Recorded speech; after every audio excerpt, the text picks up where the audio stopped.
नंदेश्वर नामक एक गांव में रहता था एक आदमी किशन नामक। किशन सब्जी बेचकर अपनी रोजी रोटी कमाता था।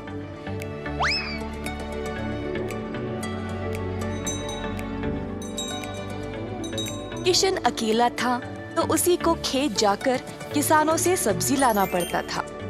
अपनी मेहनत की कमाई किशन बहुत संभाल कर जमा करता, परंतु किशन अपनी कमाई से संतुष्ट नहीं था और कुछ अच्छा और बड़ा करना चाहता था।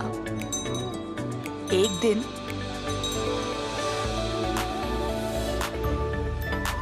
किशन सब्जी बेच रहा था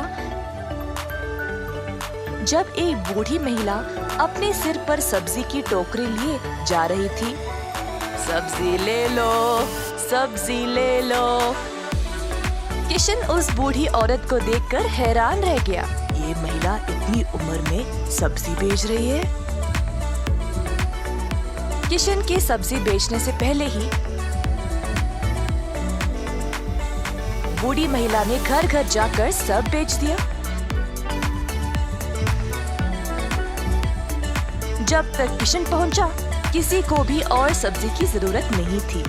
किशन को बुरा लगा तो उसने सोचा कि वह कल के दिन जल्दी आएगा और कुछ न कुछ बेचेगा।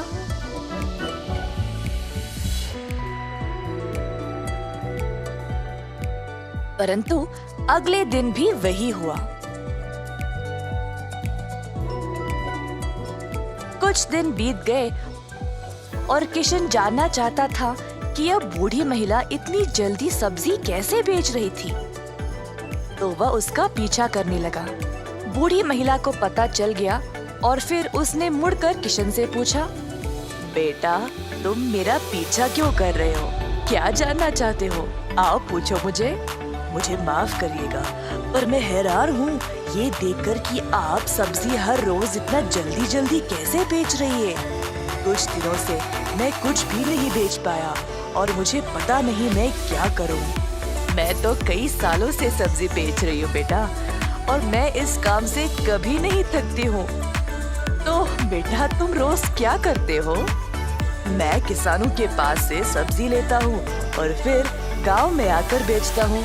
जो भी कमाई है उससे अपना गुजारा करता हूँ। अब आपकी वजह से कई दिनों से मैंने कुछ भी नहीं कमाया। किसानों से सब्जी क्यों लेते हो? खुद की सब्जी क्यों नहीं उगाते? मुझे मदद के लिए कोई नहीं है। मैं एक छोटी सी झोंपड़ी में रहता हूँ और मेरे पास कोई जमीन भी नहीं है खेती बाड़ी करने के लिए। तुम्हें कोई बड़ी जमीन की जरूरत नहीं है। अपने घर के इर्द गिर्द जितनी भी जगह है उसमें ही तुम सब्जी उगाना शुरू करो। मुझे ये बोलने के लिए बहुत शुक्रिया अम्मा। अब केवल उगाना ही नहीं, अच्छे उर्वरक का उपयोग भी करना, तब तुम्हारी फसल अच्छी